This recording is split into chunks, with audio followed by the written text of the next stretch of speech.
Hello, everybody. Welcome to episode 5 of Parasocial Pals. Sorry for missing last week. A lot of family and holiday things going on, so we decided to take a little time to Everyone missed ourselves. us so much. So much. I read all of your comments. It's so difficult to get through them all, but I do, and I truly appreciate the love and support. But seriously, I am Papa Strell here, as always, with my co-host Nick. How you doing today, Nick? Okay. I'm just waking up. Yeah, fucking same. I got a headache that caffeine didn't cure, so now I need to try all the regular things. What's the weather like over there? Is it cold as fuck for you too? It's sunny, but it's also a little chilly. Yeah, it was really cold last night, and it didn't get any fucking warmer this morning. Yeah, my car was actually all frosted over when I was driving home. Yeah, I bet. It was so cold, it was doing that thing on the street signs where, like, it's not reflective. Oh, God, yeah. That was an interesting ride. Yeah, good thing you don't need to read them. Who needs to read signs anyway? So, I neglected to ask yesterday, but how was your Christmas? It was good. It was Saving pretty it for the pod. Yeah, exactly. You got to save it for the pod. It was pretty typical. We go over to my parents in the morning. We open presents, we have breakfast, we sit around watching Christmas movies all day, and then we have a nice dinner. My brother and his wife came over, so we had pretty much the whole family there. Dad fried a turkey because he fucking loves frying turkey, and fried turkey tastes awesome. And Mom made her twice baked potatoes, which are amazing, probably because there's like fucking 2 pounds of butter in them, but I ain't complaining. Love twice baked butter. A little bit of potato in there, maybe some bacon. Actually, Dad cooked a fucking lot of bacon. But yeah, that was pretty much it as far as my Christmas. How about yours? I know your family is less inclined for big celebrations these days. Yeah, we kept it pretty low key. We just made lasagna. Ooh. My brother, my older brother was working, so he couldn't make it. His family didn't make it. So it was a lot less crowded than it usually is, but oh, that's good. We all had a good time. What did you do anything special with that lasagna? Just pretty typical ricotta cheese. Yeah, I mean we made a spinach version and a meat version because my sister's vegetarian. Oh, that's nice. And that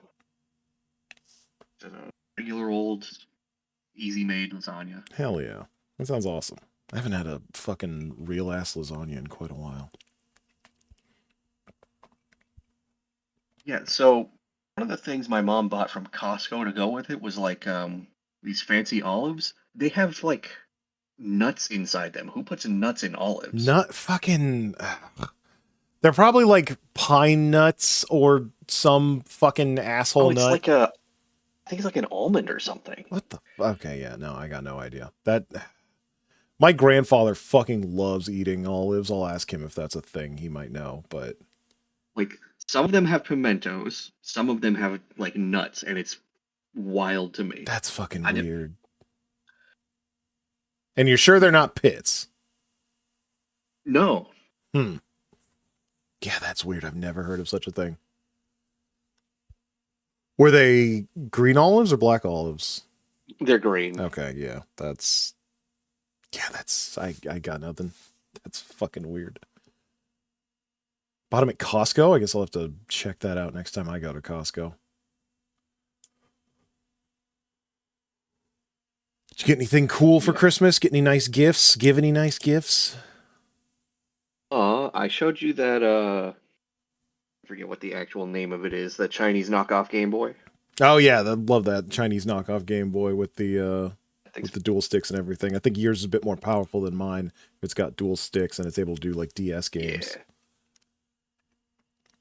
That DS is considered more powerful than a PlayStation, but yeah.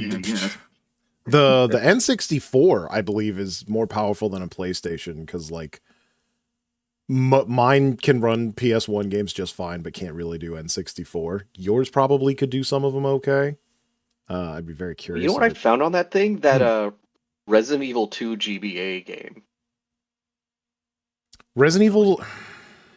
That I think that was one that actually released. I don't Um, think so because it just seemed like a tech demo. may Not I, sure about that. I feel like the infamous one that didn't release was a Game Boy Color game, but maybe it was GBA. I don't Um, fuck with handhelds Resident Evil very much. Google's telling me that it was just a tech demo Interesting. That's for the I'm GBA. okay. I, Because I when I played of it, there was only like 3 rooms and ah. like a barely functioning like inventory system. Well, at least you can see what happens when Capcom tries on the GBA. Then they just pivot Yeah, to a well, new it didn't Mega seem like Man. it worked out too well. So Yeah. I mean, they did, like I said, I think they did Resident Evil for Game Boy Color. Maybe that was the one that released, and I don't think that one is very highly regarded. So they probably tried yeah, again, said, yeah, fuck it, and just dumped it. they said we'll remake it for the PS5 in 20 years. Yeah, there we go. Everyone will love that. And everyone did, because it's great. And then they did Resident Evil 3, and it sucks. Yeah. Well, that's the general opinion on 3 versus 2 anyway. So I hear 3 for PS1 is much better, but I'm not going to play the PS1 versions of those games. Sorry. I'm not that old, and I don't love Resident Evil that much. you can make a Jill sandwich. I already made a Jill sandwich. I did in fucking Resident Evil 1. That one I played because it had a GameCube remake that's only like 25 years old now. I hope they remake it again and again just to give Chris a new model. They might. They're so fucking weird. Chris gets a new model, Because but Leon has to stay the same twink every time. they just have to give him a new face and a completely new build every time. Yeah. The men are getting more square. That's just how the future is. It's what the T virus does to you. I hope he shows up in 9 looking like a Kingpin from Spider-Verse. That'd be fucking funny. Just a head in the middle of a fucking wall. Anyway, should we move on to Star Trek? Yeah, I guess we should do what this fucking podcast is here for, which is talk about Star Trek. So last night we watched a couple of episodes, Dagger of the Mind and the Corobomite Maneuver. Both pretty good episodes, pretty strong pulls. We didn't have one obvious stinker this time. So I feel like Dagger of the Mind, we'll get into it later, but Dagger of the Mind was kind of a retread of What Are Little Girls Made Of? yeah, I was A thinking bit. that myself. There's some fucking parallels to be drawn. But yeah, since Actually, we can get into it now. I'll give a short synopsis. yeah, let's get into Dagger of the Mind since that's the one we watched first anyway. Yeah. So, for Dagger of the Mind, our major characters are Dr. Adams, who, spoilers, turns out to be our villain of the episode. There's Simon Van Gelder, who does a lot of O-facing. That man acts so fucking hard. Dr. Helen Noel, who is the chick of the episode. Kirk's Bond woman. And then, of course, it's more of a Kirk and McCoy centric episode, I feel. Yeah. So the episode starts with them beaming supplies down to a prison colony, which Kirk insists is super cool now. Rehab is great. Yeah, It's no fucking longer cruel and dirty. prison is great now, and Bones is like, nah, fucking a cage is a cage, and Kirk's like, you don't understand. We made prison cool in the future. I don't know what Bones' deal is with that, because it's like, what do you want them to do with violent people? Yeah, seriously, like, do you just want to kill them? Do you want to use them for science? Is that what you want, Bones? Anyway, while they're beaming things up and down, they receive a package from the Bureau of Penology, The Bureau of Penology. uh, a suspiciously man-sized package which contains a man. No one knows Yeah, that because it's they very don't check. clearly spelled out on the box. Do not open. And fucking nobody opens that box. Not the prison, not the Enterprise, nobody. Don't even X-ray it or anything. Don't even check it. Just, yeah, no, it says don't open, so we don't open it. Whatever. Put it in the fucking hold. I don't But care. anyway, inside is an escaped convict from the prison colony, and he goes on a rampage to the ship, ending up on the bridge demanding asylum. Uh, I believe Spock gives him the very first Vulcan neck pinch, and they send him to the infirmary where he starts wilding out. Yeah, Bones gets suspicious about what's going on in the prison colony. I was just gonna say, he fucking, like, the guy who they don't know, they assume is a prisoner at this point, is just like, every time he tries to speak, it's like someone's kicking him in the nuts repeatedly. He's got so many different agonized faces. It's really fucking, like, genuinely good acting how well this man pretends to be in pain. He, they might have been squeezing his nuts like off camera. I You don't never know. really see him below the waist, so they may have been just poking him in places to see what faces he'll make. But anyway, Bones is feeling very suspicious about the prison colony. Kirk's not really having it, but he agrees to go along to give an inspection, which Dr. Adams, the current director, is suspiciously amenable to.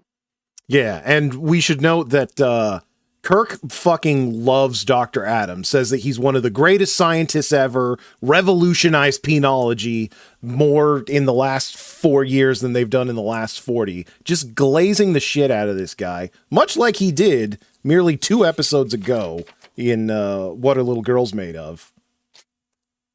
Kirk is definitely that guy who slaps the "I bought this before he went crazy" on his Tesla. Yeah. He probably buys those fucking stickers in bulk because it just keeps fucking happening. But yeah. So Kirk goes down with a minimal crew, which means him and a lady. Mm-hmm. Forget what Dr. Noel. I forget what her actual specialty She is, had but 2 she's like a first technical names. expert. Yeah, Yeah. she was a medical expert in, like, penology and rehabilitation or something like that. And it seemed like there was an embarrassing incident that happened between Kirk and her before At the company because he Christmas didn't see. party. Yeah. Hey, it's a Christmas episode. Woo. Woo! There we go. Or a post-Christmas episode. I'm not entirely sure. But, Christmas enough. so yeah, they beam down. The doctor shows them around. Kirk mostly seems unsurprised by things. I guess he's a little suspicious when the workers are very lacking, affect, very robotic. Yeah, everyone there is very robotic, and, like, this is like our 3rd or 4th actor with a fucking wandering eye. It's kind of weird how consistently they keep finding actors like that. Yeah, and Adam shows him their high-tech treatment device, the neural neutralizer, Yeah, which totally not an evil name. forget the order of events, but when they cut back to the ship, Spock does his mind meld with the crazy man and finds out the neural neutralizer is very evil. It steals memories Yeah. and implants new ones. So just The before work, that, they're, like, relaying a bunch of information to Spock and McCoy, and the Dr. Adams is like, yeah, no, it was a terrible accident that happened to Dr. What's his fucking name. that's right. He blames Doctor What's his name. Yeah. And he Oh yeah, did an Doctor What's experiment his and name fucked gives his himself up. name, and they have to look him up in the records, and then the guys admit that yeah, he's a doctor. He was a doctor, and he made himself crazy. And then Yeah. McCoy chimes in like, yeah, no, the vibes are off, Jim. There's something ain't right. And as the captain, Kirk is like, well, what do you mean, Bones? What's not right? And McCoy's like, it just feels wrong. Just fucking continuing to be the world's worst fucking doctor and scientist. Just fucking everything about his job is vibes based. And it's kind of crazy that he's the head physician, really. I think I've told you this before, but like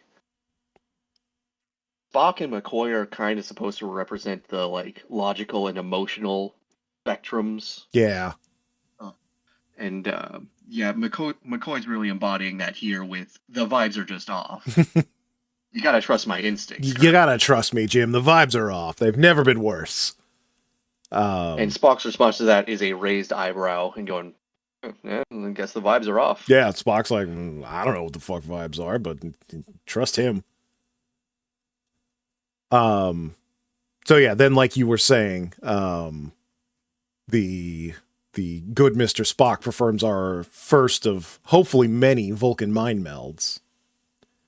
He makes a big deal out about it in this episode, and then just kind of does it every other episode for the rest of the fucking series. Yeah, I'm very curious to see that, because in this episode he like, oh, this is gonna fuck up your veins and shit. You might die, and I have to do this whole weird song and dance and really set it up. And again, just like seeing this in references and stuff, it seemed like something you could do almost immediately.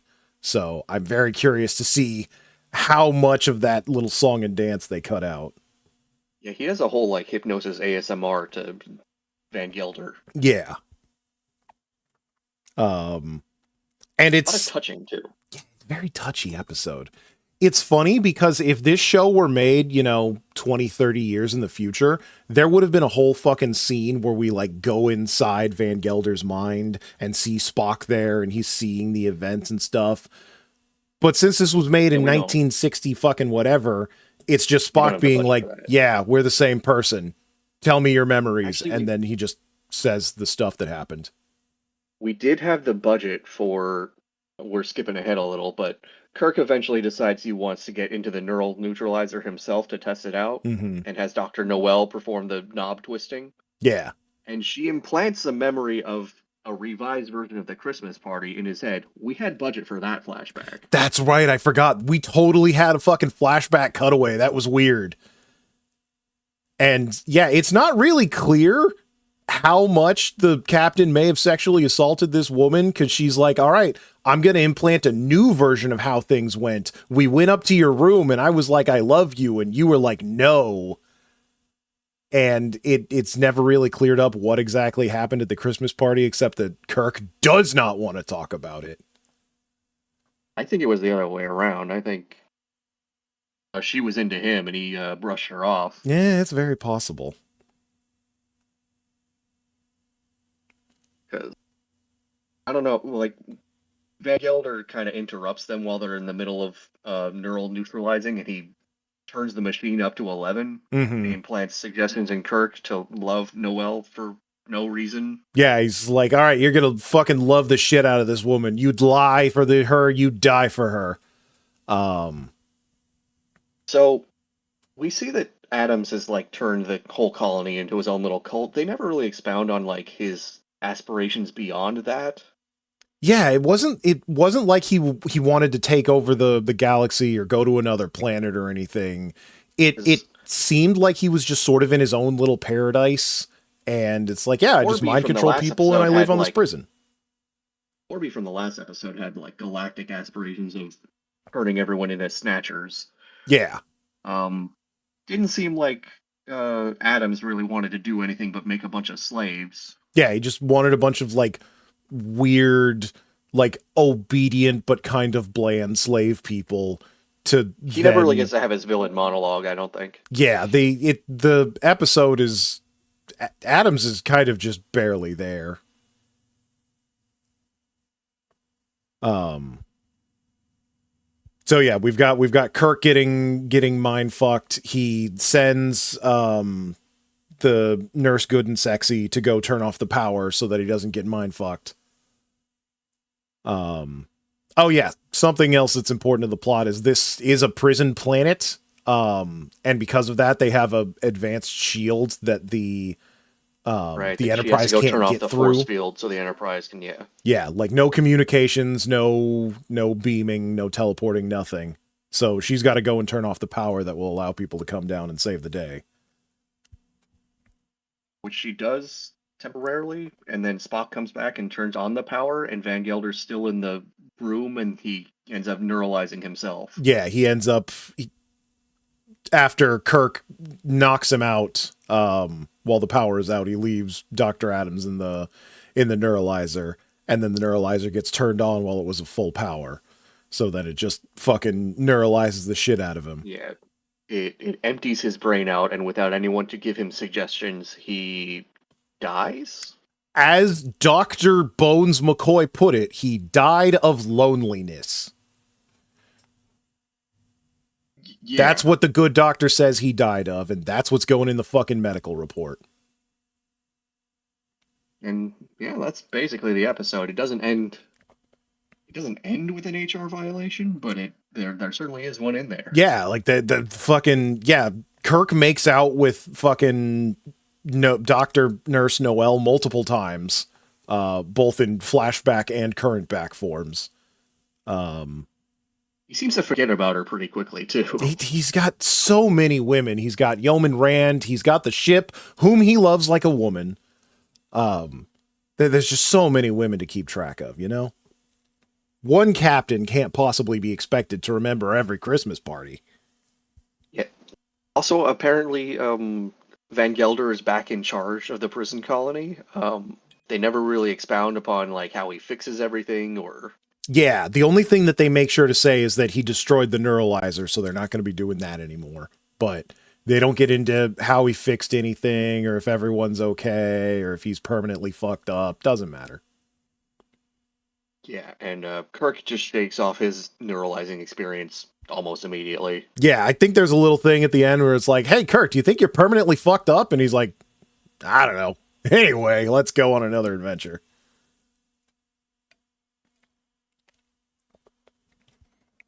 Yeah, that's the episode. Yeah. The title itself is a Shakespeare quote from Macbeth, but the actual like soliloquy it's taken from doesn't really have anything to do with the episode. I think yeah, they did the 60s version of Control F through Shakespeare, found something with mind and like, yeah, that's cool. Let's call it that. I believe the Dagger of the Mind was just a reference to I think it's Macbeth just hallucinating a dagger to stab someone with, but it exists. It's been a fucking hot minute since I read Macbeth, so I'll take your word for it. Yeah. So I think I referenced this while we were watching it, but 100 Line basically stole the neural neutralizer for Yeah. their own purposes. Yeah, it's kind of funny thinking about it now. Like, there's that Men in Black just kind of stole the name and function almost whole fucking hog. Yeah, it's. I feel like this one little episode and that one little thing has affected media for decades to come. Which, given the episode, I think this one it's a solid episode for Star Trek, but it's kind of a mid one. Yeah, it's definitely not the best, but it is by far not the worst. The idea of brainwashing is more interesting than anything else in the episode. Yeah, it definitely, because when Kirk is talking about how Dr. Adams died, it's like, yeah, his mind got erased, so he was alone within his own mind, not even a tormentor to keep him company. So obviously he died of fucking loneliness. That would have been an interesting thing to expound upon, but they just didn't have the time or energy to do so. It really was kind of like what are little girls made of light. Just like, hey, here's a little bit of some bigger philosophy that we're not going to get into. I think a better version of this is actually Get Out. I still need to watch that fucking movie. Should probably sit down and do that one of these days. Like a 10. How old is that movie now? Like 15 years old? Christ, how old is that movie now? Let's fucking look it up right here. 2017. 2017! We're going on 10 years. Almost 10 years. Almost 10 years. Yeah, I got to see that whole. Isn't it like a trilogy of movies now? Um, it's not a direct trilogy. It's just like Jordan Peele's three movies. Okay. Yeah. Maybe we'll watch those at some point. I'm sure you already know the twist of that movie. It's probably been spoiled for you. Yeah, that one I do. The other ones I think I've stayed mostly in the dark on. But Anyway, are we ready to move on to Corbinite maneuver? yeah, I think so. So the second episode that we watched is the Corobomite maneuver. And that's definitely a phrase that I have heard before in the like pantheon of Star Trek episodes. So this was a fun one to actually watch. Why don't you take it away, Nick? Yeah, so our cast of this episode is Baylock, who is a mysterious alien. Mm-hmm. A new face on the bridge, Lieutenant Bailey. Don't get used to him. Yeah, very important. Don't get used to him. And then we have Kirk, Spock, and McCoy. Basically, a lot of pretty much everyone on the crew makes an appearance, but the only ones with real speaking lines are Kirk, Spock, and McCoy. Yeah, Sulu Sulu's there shows up in too. this one and actually does things. Yeah, Sulu's doing things. He doesn't have a lot of lines. He's got like Yeah. 2 lines. Same with Ohura. She's usually in the background, but she does at least show up and speak in this episode. It really is just about everybody. As far as the plot goes, they're exploring uncharted territory, accidentally wander into alien territory, and find a beacon, a buoy, The a cube. cubicle, a cube.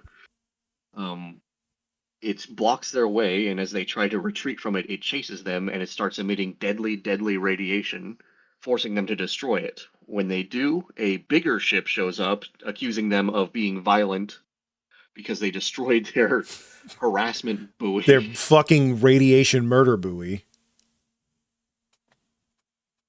And so they give the crew 10 minutes to live. Make your peace. Literally, like, hey, we understand that you have some number of gods. Pick one and pray. See you in 10.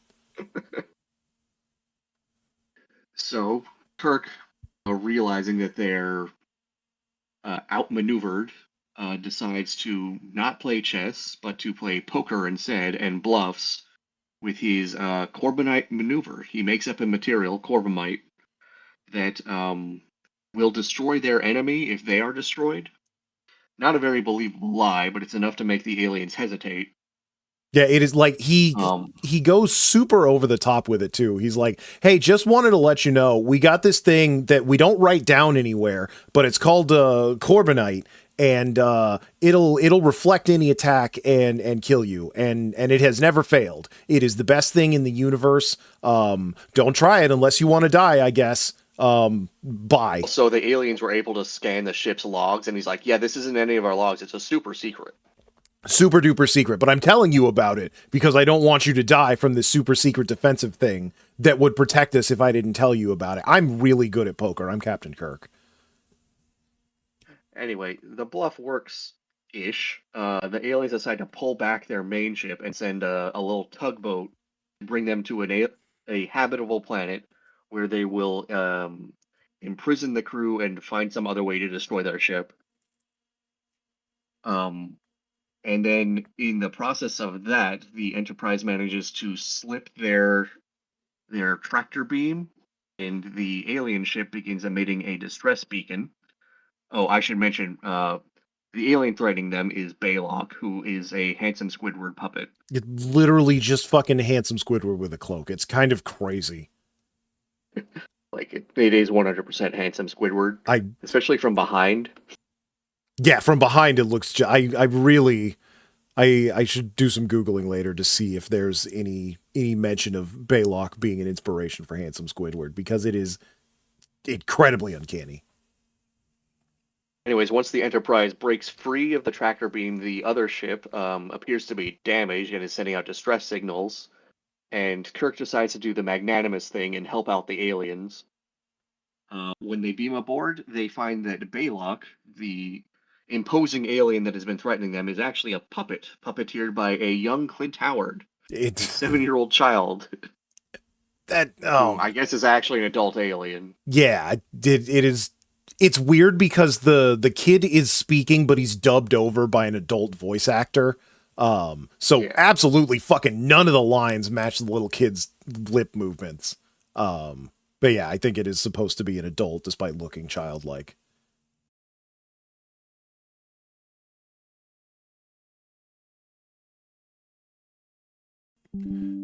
Okay, OBS is back now.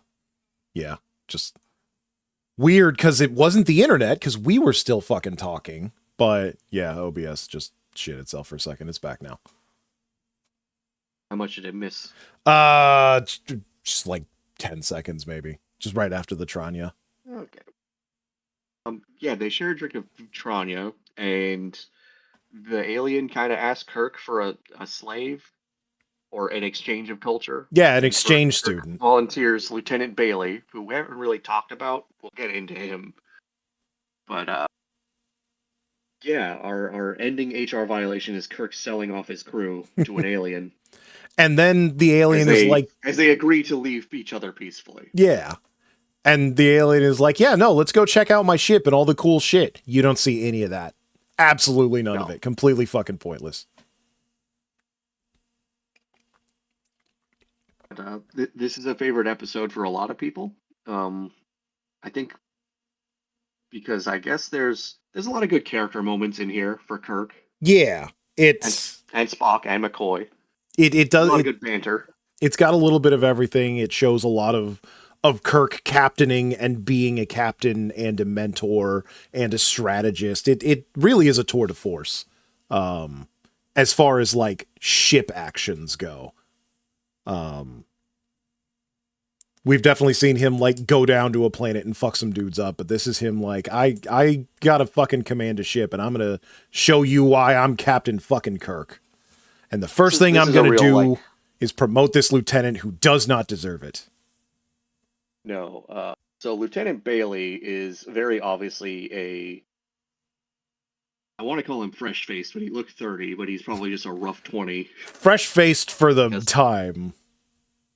back then everybody was smoking, so he's still got wrinkles by being like a 22-year-old. Remember, Miri was apparently played by like a fucking 26-year-old woman or something. But yes, I didn't really talk about Bailey that much in the synopsis, but he's very green. He keeps questioning everybody. He keeps making mistakes. And has to be reminded to do his job a lot. A lot, to the point where Sulu just does his job literally half the time. Yeah, like he's literally reaching over his console to press his buttons. Bailey also very trigger happy when they run into the cube. He's like, yeah, no, we should shoot it. And when the aliens are threatening them with 10 minutes to live, he freaks out. He can't hold it together. Yeah, he absolutely loses it on the bridge and has to be relieved. And I like, yes, he freaked out on the bridge, which is not something you're supposed to do, but also like, you were just told by a basically omnipotent alien that you got 10 minutes to die. I think it's okay to freak out a little bit. Yeah, well, I think you're not really supposed to hate Bailey. You're supposed to, I guess, identify with his human weakness. Mm-hmm. And just, it makes everyone else on the bridge look cooler. That they're just so much better than this normal guy. They are so much better than this fucking kid that don't know shit about shit. He's kind of like the Boromir of the Fellowship of the Ring. Yeah. He also leaves very early for seemingly no reason. Yes, so at the end of the episode, Kirk volunteers him as a growing experience, and Baylock is like, oh, you're the best they have to offer? And he's like, no, not really. Not even fucking close. But that's good, because Kirk is such a shrewd businessman. No, because you'll learn what humans are really like from Bailey. Yeah, he'll fuck up a lot, and you'll learn what we're really like because he fucks up all the time. And then when he's done, I'll get somebody that doesn't suck so bad. And I think you've said it, but I think Bailey adds something to the episode because otherwise everyone is just too cool. Yeah, it definitely he does show a more human side of people making mistakes. Well, it's usually someone else on the crew, like Bones, who's fucking up and being wildly emotional, and this time they shove it off onto a red shirt, I mean, that's the thing. a Even guest when star. Bones is fucking up and being emotional, he's not really fucking up. Like, he still solves the problem or the problem gets solved. He's just a fucking Yeah, asshole about it.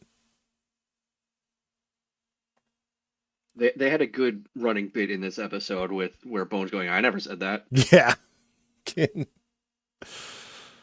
Just Jim telling, didn't you say that fucking all men are created equal? And Bones is like, I never said that. Something to that effect. I forget the exact quote. I think one of it was like, "Why trust a machine to do a man's job?" And Bones like, "I never said that." I never fucking said that. I think one of those he I thought you literally said did laughter say in was a the best previous medicine. episode. I never said that. Also, a weirdly important arc in this episode is Kirk's like annual physical that he has Oh to yeah, do. he had to be shirtless for this episode for some reason. He did. And do Yeah, like at the inverted beginning of the bicycle episode, kicks. yeah, Spock is in charge of the bridge when the aliens first, when the buoys first accost them, and they alert Kirk, and he takes his sweet time getting to the bridge. Yeah, it's like, hey, we've got this alien thing that we've literally never seen before. We don't know what it is. Oh, and also it's constantly following us and blocking our path. And Kirk's like, whatever, I gotta go shower. I'll see you guys in 20. So Because we can't have a sweaty captain. we can't have a sweaty captain doing his physical. And then that comes back when he's having a chat with McCoy about Bailey. The yeoman's like, yeah, here's your fucking salad, you fat fuck. I feel like Picard would have had like he would have just been like, "Beam me to the bridge right now." Yeah, exactly. Picard would have been like, I need to see this both because it's important and because it's way cooler than whatever the fuck I'm doing. I don't know. He also loves doing Shakespeare in the park in the holodeck. Well, yeah, it's fucking. You don't hire a Shakespearean actor to not have him love Shakespeare.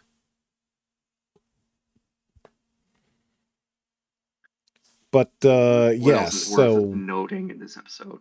go ahead. Have you got anything? Let's see. Squidward tennis balls. Fucking. Oh yeah, so there was that thing where Bones is like, look, Kirk, I'm gonna put in my log that you're a piece of shit, and if you don't deal with this problem, then your log is gonna look stupid. And he also kind of did that in the previous episode where he's like, look, my medical log is gonna fucking Starfleet's gonna have questions that you need to answer, and just sort of like fucking bends his arm backwards. Yeah. Just to get him to acquiesce to like fucking taking Bailey or whatever. I forget exactly why he did that, but oh yeah, when they're still about to die, they got like 3 minutes on the clock. Bones comes onto the bridge and he's like, "Hey, we need to Oh talk yeah. about Bailey right fucking now." And it's like, you discipline, you're too hard on him. And it's like, Bones, we are on the bridge in the middle of the entire command crew, and we are going to die from this alien. Can it fucking wait? Like Bones is like, yeah, we'll get through this. We need to talk about HR things right now. Yeah, whenever we figure out this whole we're all going to die thing, we need to talk about this HR violation right now. Um, oh, I also want to note that the uniforms looked a lot better in this episode than they have in others. Yeah, the you were mentioning the like I don't even know what the fuck to call it, the little gold rings around the cufflinks. You can see it on Spock's arm here in this picture. They actually go In all the way previous episodes, around. yeah, they do not go all the way around. In this one, they do. I don't know why. And the little Starfleet emblem looks better. Still looks like a patch that's sewn on, which in the future is more of like a pin that functions as their communicator. It's an interesting Yeah. change. I'm looking at the Wikipedia. Apparently, this is the first episode to be produced after the pilots. Wow, really? Huh. So maybe the production went down after this. Yeah, that's and It went cheaper. yeah, that's maybe they blew all their budget or they lost all the good costumes or something. Yeah, because we didn't mention Dr. Noel's miniskirt did not fit her. Oh, not even a little. You could see that butt pretty much the whole time. And she seemed a little uncomfortable with it. Yeah, the actress seemed like she was constantly like holding down the dress, Yeah. keep it from riding up. And it wasn't working. No, it was there was no way. um But yeah, so Bailey comes back so he can die on the bridge because he's a big boy now. And then we do the little poker game. The so when they're getting towed to the planet, because the bluff works fucking somehow. They decide they're going to break out of the other ship's tractor beam, and that was like a weirdly prolonged sequence of we're just going to yeah, turn up the ship's power and try to turn, and you're not going to be able to see any of this really, but it's very intense, and we're going to zoom in on people that are looking very intense for multiple minutes. well they didn't have the CGI budget back then. That's true. All they could do was tell the cameraman to roll the camera and make everyone tell everyone to seem like the fucking Vibrate yeah, violently. just vibrate yourself. Um, but yeah, that causes the I don't even what's his fucking name, Handsome Squidward's baby ship to malfunction. Which I guess it wasn't actually malfunctioning, it was a Yeah, trick. it was all a ploy to test him for Test. something. Yeah, they don't really get into like anything about his race or his culture or what this was for or why the buoy was gonna fucking murder them with I don't radiation. know when the test actually began because like that buoy was gonna kill them. Yeah, that's the thing is they go up to the buoy and the buoy's stopping them. Okay, we'll try to get closer. It's staying there. We'll back up. Well, now the buoy's following us. And now we're like reverse warp 3 and it's still going faster than us. I guess we have to shoot it. And then fucking Squidward comes in and like, "Hey, why'd you shoot our murder buoy?" We're It only is testing your radiation resistance. yeah. It was a very Yeah, it's strange set of a circumstances. little nonsensical, yeah. Um, Also something I forgot to mention during our recap is when Kirk first makes the Corobomite bluff, the aliens go, "Oh, prove it, and we won't kill you." Yeah. And Kirk goes, "No." Kirk's like, "Hang on, let him sweat." Okay, radio on. No, radio off. That was a That pretty good moment. that was the best fucking poker bluff in the episode. Not really the Corbinite, honestly. May I see it? No. No. Also, another thing to mention is the alien ship, the giant like Dyson sphere looking thing.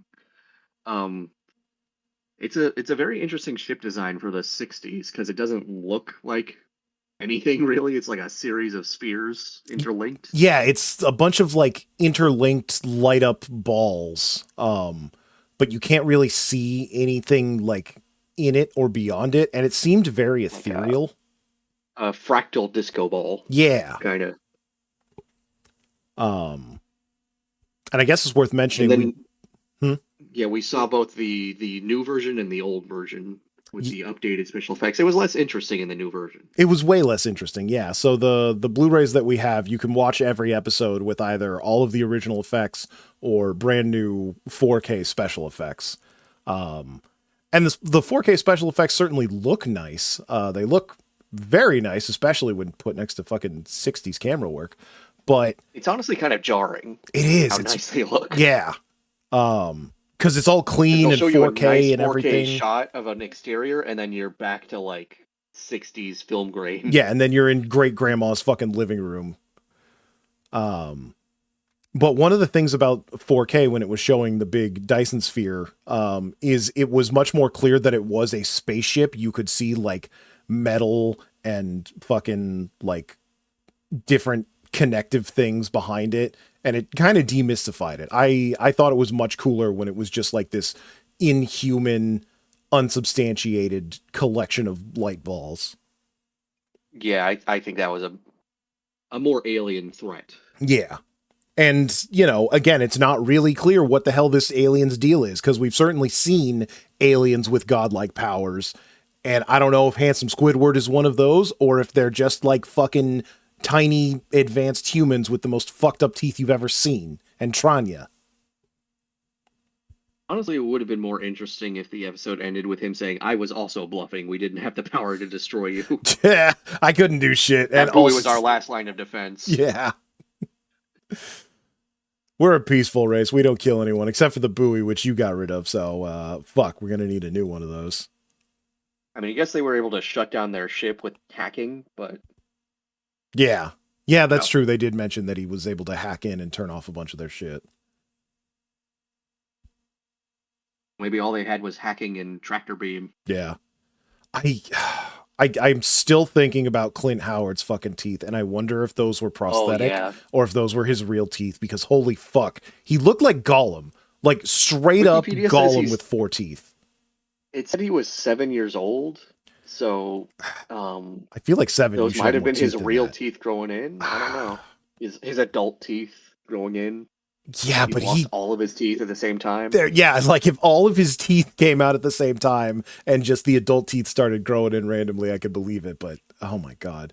And they had to like shave his little 7-year-old baby head, but also give him giant fake eyebrows.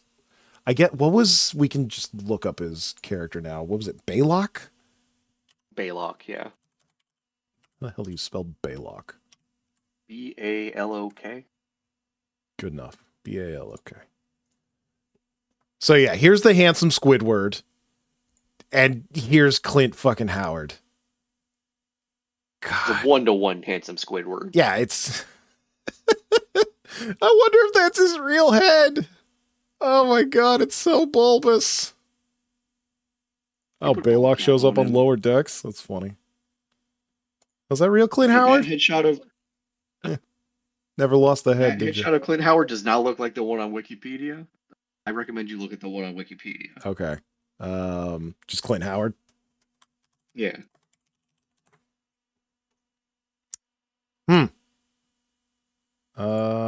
It's always such a pain in the ass.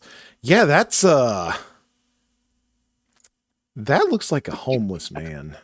I don't want to be mean, but also I'm sure Clint Howard's doing much better than me. So Jesus. I mean, that's just it. They did not pick a nice headshot for that. They really didn't. Somebody at Wikipedia hates Clint Howard. I am starting to believe that that teeth shot was real, though, looking at this. Yeah. Is that a real fucking bear? Future Star Trek. That might be a real bear. It was 1967. They shouldn't do that. You shouldn't put a child that close to a bear. I don't care if the bear's got a fucking chain. It's Gentle Ben. He's gentle. That might be a dead bear. Like, in this photo, this might be a picture of a dead bear. It says Bruno the bear on that link. Yeah. Well, there's no further information on Bruno the bear. That's probably for the best. The bear's dead regardless. It was fucking 60s. Yeah. Yeah, I guess it's time to rank these fuckers. Yep. I guess Clint Howard does show up in future Star Trek. Yeah, I glossed over that and I didn't want to look at it too hard, but I guess this isn't the last time we'll be seeing Clint Howard. Let's make sure It'll be a few years though. No, not Carbonite. Corobomite. Okay, I have been saying it wrong. Cool. I sound like an idiot. Did I spell maneuver correctly? Fuck yeah, I'm the best. Getting carbonated. Yeah. So, Dagger of the Mind. I would actually put it maybe beneath what our little girl's made of. Yeah, I think so. I think Little Girls was a more coherent episode with a better villain. Yeah, every like the motivation was better, the things going on were better. Kirk's mental jujitsu was better. Yeah, I agree. It really is just kind of inferior.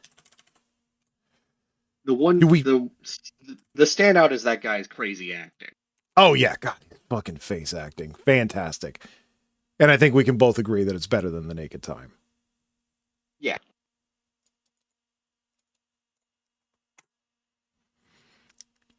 And then Corobomite maneuver. I really like this one. I might put it. Is it better than Where No Man Has Gone Before? Is it better than Where No? I don't know about that. I definitely think it's better than the action Mantrap. sequences. Yeah, I might put it below Where No Man Has Gone. I feel comfortable with that. Where No Man Has Gone it's got it all. It's got action. It's got sci-fi. Yeah, it's got moral dilemmas. Yeah.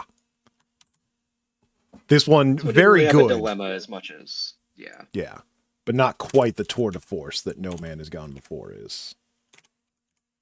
Where's our episode list? What's coming up next?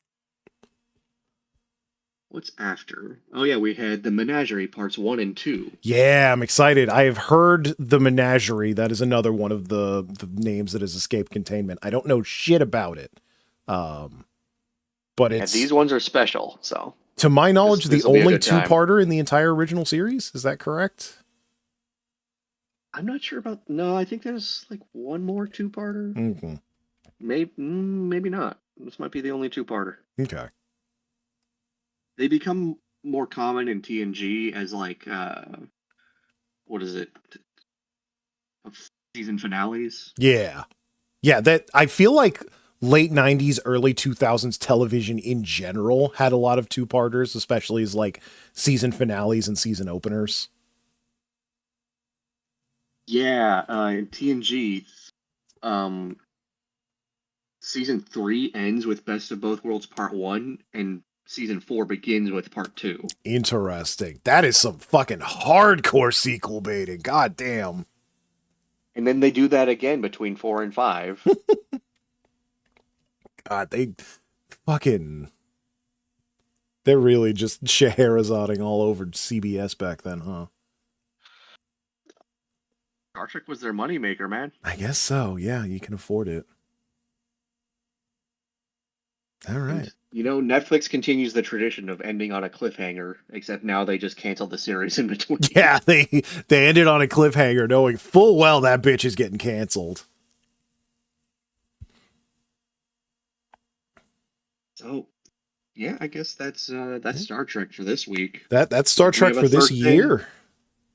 Yeah, this year. Yeah, the next podcast will definitely be in the year 2026. So we've got a top 10 for the year. That's pretty rad. I'm glad we were able to pull that off. Top 10 season 1 episodes we've watched so far. Yep. Out of 29. Of 29. Ah. All right. Did we have a third thing? Not really. Not really. I really wanted to play. So one of the other things I did for Christmas is I bought a bunch of mystery games and puzzle games. So we played the shit out of Strange Antiquity. That was a lot of fun. Which is a cool game that also has a memory severing device. Yeah, it seems like it might be very important to the meta plot based on what we've seen so far. So yeah. Some of those artifacts are more useful than others. Yeah. Once we finish it, I'm definitely going to go back and see about getting other endings and see what sort of things change. I imagine it'd be pretty quick once you know what to do. Oh, yeah. For anyone who's lacking context, Strange Antiquities is a logic deduction game where you run a cursed item shop or blessed item, whatever you want to call it, enchanted item. A little of both. And you have to figure out what all the things in your cabinets do before you give them to people. Yeah. And sometimes you are offered a choice of thing between two things, which can affect the plot. You're given an encyclopedia with just the most fucking nigh worthless information. Hey, I need to know what a fucking Mind Annihilator looks like. It's probably made of wood and might have a gem in it. That's it. That's all the information you have to go on, and you need to find it amongst your 2-3 dozen objects. The hilarious thing is that you're the apprentice and your boss is leaving you in charge. And I feel like on just a normal workday, you would just go to your boss and be like, "Hey, what's this look like?" Yeah. Hey, what's this thing? Oh, it's that. Oh, cool. And that would be it. But yeah, since your boss is gone, you have to figure it out on the fly with not but your And also, wits. half of your customers already know what they want. Yeah, that's the they're weird just waiting thing. for you to figure it out. They know what they want. They won't point to it and tell you, yeah, this is what I want, but they know exactly what it is. Sometimes they don't, but usually they know. Very funny. Yeah. But definitely an interesting game if you like logic deduction. There's a whole bunch of different styles of puzzle. And there's an interesting meta narrative that's unfolding. If you're an Obra Dinn enjoyer, it might be for you. Yeah, definitely got some Obra Dinn vibes. Sort of like Clue in a way, very much ruling out, making deductions, ruling out things that are and aren't. It's a logic heavy game. Yeah. And there's a cat that you can pet. So There's a cat. That might be the main draw of the game. it gets you like fucking 10,000 likes on Twitter, so you got to put in an animal and it's got to be pettable. There's a I guess that's it for us. Yeah. Were you about to say something? No, I was just going to say there's a subset of people that hate the like pettable animals thing, and like I get it They're cuz just being contrarian.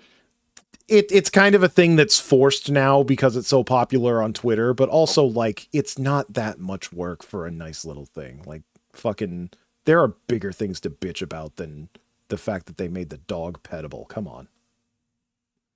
It takes basically zero effort on the dev's part, and it adds flavor. Yeah. Who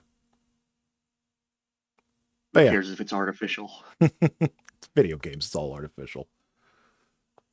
But yeah, I think that will do it for this week. New Year's coming up. I want to do my like game of the year list. The problem with that is like all the video game companies send out a little list of, hey, here's all the games you played this year. And that's really helpful because I'm stupid and lazy.